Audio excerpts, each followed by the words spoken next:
हर भारतीय देखता था। पिछले 10 वर्षों के दौरान गांवों में 4.25 लाख किलोमीटर नई सड़कें बने हुए हैं। नेशनल हाईवे की लंबाई 90,000 किलोमीटर से बढ़कर 1,40,000 किलोमीटर हुई है। 4 लेन नेशनल हाईवे की लंबाई 2.5 गुना बढ़ी है। हाई स्पीड कॉरिडोर की लंबाई 500 किलोमीटर थी, जो आज 4,000 किलोमीटर है।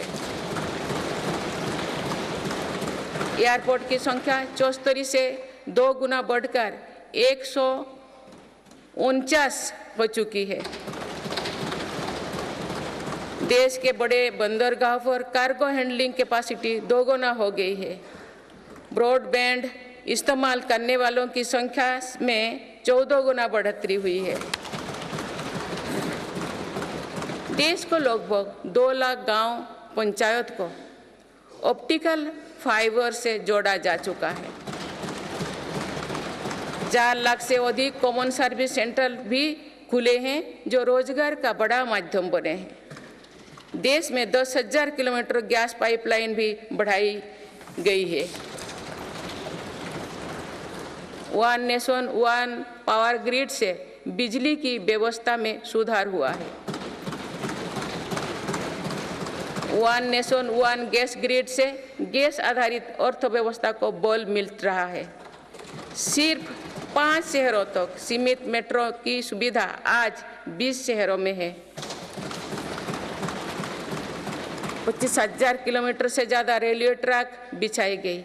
ये कोई विकसित देश के कुल रेलवे ट्रैक की लंबाई से भी ज़्यादा है।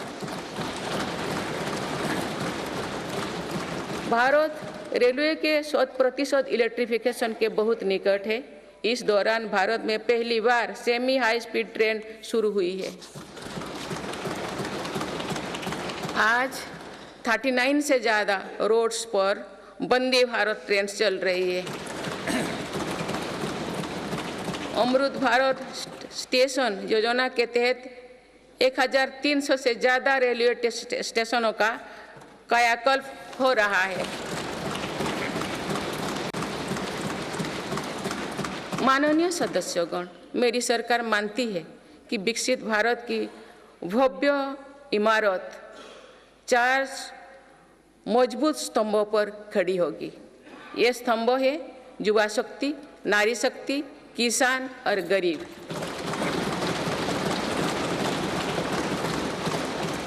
देश के हर हिस्से, हर समाज में इन सभी की स्थिति और सपने एक जैसे ही हैं। इसीलिए इन 4 स्तंभों को सशक्त करने के लिए मेरी सरकार निरंतर काम कर रही है। मेरी सरकार ने टैक्स का बहुत बड़ा हिस्सा इन स्तंभों को मजबूत बनाने पर खर्च किया है। 4 करोड़ 10 लाख गरीब परिवार को अपना पक्का घर मिला। इस पर लगभग 6 लाख करोड़ रुपया खर्च किए गए। लगभग 11 करोड़ ग्रामीण परिवारों तक पहली बार पाइप से पानी पहुंचा है। इस पर 4 लाख करोड़ रुपया खर्च किया जा रहे हैं। हाल ही में 10 करोड़ उज्ज्वला के गैस कनेक्शन पूरी हुई है। आज इन लाभार्थी बहनों को बहुत सस्ती गैस भी दी जा रही है। इस पर भी सरकार द्वारा 2.5 लाख करोड़ रुपया खर्च किए गए हैं। कोरोना काल से ही 80 करोड़ देशवासियों को मुफ्त राशन दिया जा रहा है।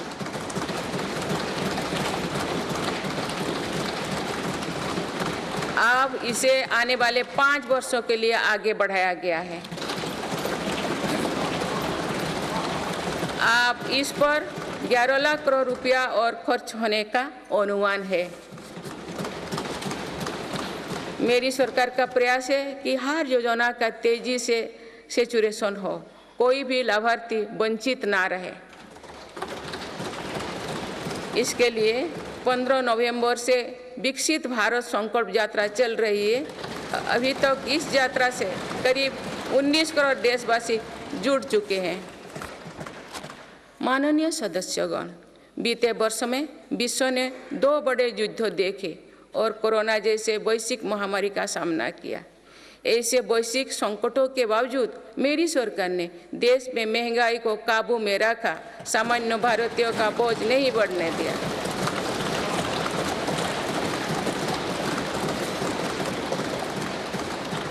दो 2014 से पहले के 10 वर्षों में औसत महंगाई दर 8% से अधिक थी। पिछले दशकों में औसत महंगाई दर 5% रही। मेरी सरकार का प्रयास रहा है कि सामान्य देशवासी की जेब में अधिक से अधिक बचत कैसे हो। पहले भारत में 2 लाख रुपये की आय पर टैक्स लग जाता था। आज भारत में 7 लाख रुपये तक की आय पर भी टैक्स नहीं लगता। टैक्स छूट और रिफंड्स के कारण भारत के टैक्स पेयर्स को 2 साल में करीब 2.5 लाख करोड़ रुपया की बचत हुई है। आयुष्मान योजना के अलावा भी केंद्र सरकार विभिन्न हॉस्पिटल्स में मुफ्त इलाज की सुविधा देती है। इससे देश के नागरिकों के 3.5 लाख करोड़ रुपया खर्च होने से बचे हैं। जन औषधि केंद्रों की वजह से मरीजों के करीब 28,000 करोड़ रुपया खर्च होने से बचे हैं। कोरोनरी स्टेंट्स, घुटने के इम्प्लांट्स तथा कैंसर की दवाओं की कीमत भी कम की गई है। इससे मरीजों की हर वर्ष लगभग 27,000 करोड़ रुपया की बचत हो रही है। मेरी सरकार किडनी के मरीजों के लिए मुफ्त डायलिसिस का अभियान भी चला रही है। इसका लाभ प्रतिवर्ष 21 लाख से ज़्यादा मरीज उठा रहे हैं। इसके प्रतिवर्ष इन 1 लाख रुपया खर्च होने से बचे हैं। गरीबों को सस्ता राशन मिलता रहे, इसके लिए मेरी सरकार ने पिछले दशक में करीब 20 लाख करोड़ रुपया खर्च किए हैं।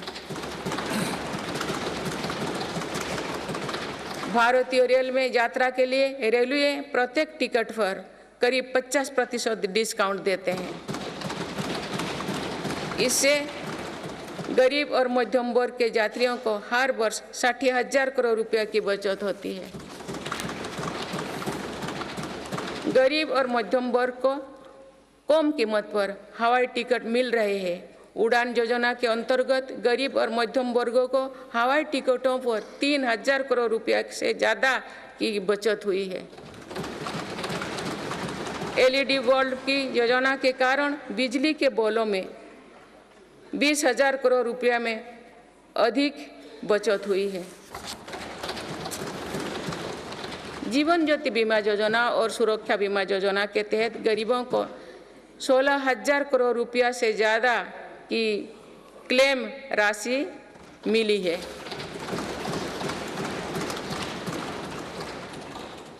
माननीय सदस्यगण, नारी शक्ति का सामर्थ्य बढ़ाने के लिए मेरी सरकार हर स्तर पर काम कर रही है। इस वर्ष की गणतंत्र दिवस परेड भी नारी शक्ति के लिए समर्पित थी।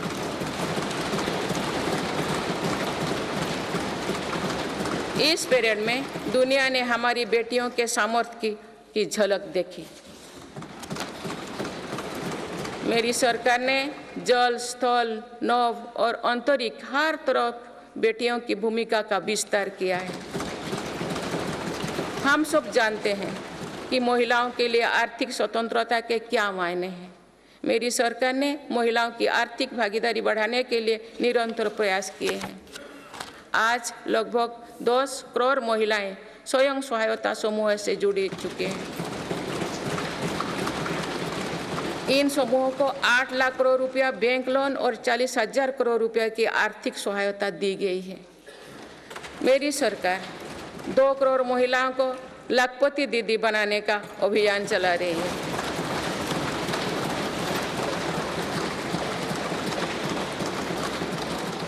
नमो ड्रोन दीदी योजना के तहत समूहों को 15,000 ड्रोन उपलब्ध कराए जा रहे हैं। मातृत्व अवकाश 12 सप्ताह से बढ़ाकर 26 सप्ताह करने से देश की लाखों महिलाओं को बहुत मदद मिली है। मेरी सरकार ने महिलाओं की पहली बार सशस्त्र बलों में परमानेंट कमीशन दिया गया है। पहली बार सैनिक स्कूलों और राष्ट्रीय रक्षा अकादमी में महिला कैडेट्स के प्रवेश दिया गया है। आज महिलाएं फाइटर पायलट भी है और नौसेना के जहाज को भी पहली बार कमांड कर रहे हैं। मुद्रा योजना के तहत जो 40 करोड़ से ज़्यादा लोन दिए गए हैं, उनमें करीब 31 करोड़ से ज़्यादा लोन महिलाओं को मिली है। इस योजना से लाभ लेकर करोड़ों महिलाओं ने स्वरोजगार शुरू किए हैं। माननीय सदस्यगण, मेरी सरकार आज खेती को अधिक लाभकारी बनाने पर बल दे रही है। हमारा ये प्रयास है कि खेती में लागत कम हो और लाभ अधिक हो। मेरी सरकार ने पहली बार 10 करोड़ से अधिक छोटे किसानों को भी देश की कृषि नीति और योजना में प्रमुखता दी है। पीएम किसान सम्मान निधि के तहत अब तक 2,80,000 करोड़ रुपया किसानों को मिल चुके हैं।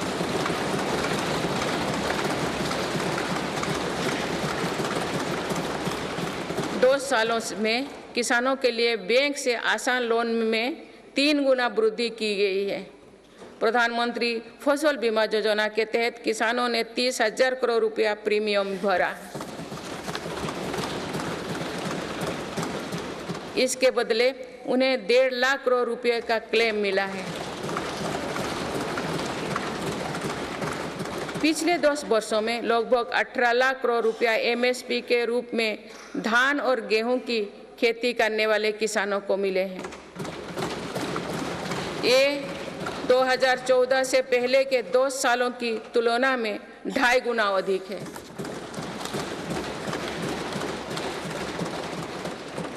पहले तिलहन और दलहन फसलों की सरकारी खरीदी नहीं की बराबर थी।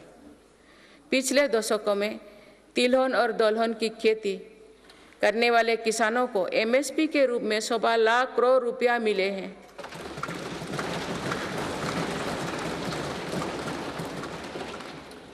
ये मेरी ही सरकार है जिसने पहली बार देश में कृषि निर्यात नीति बनाई है।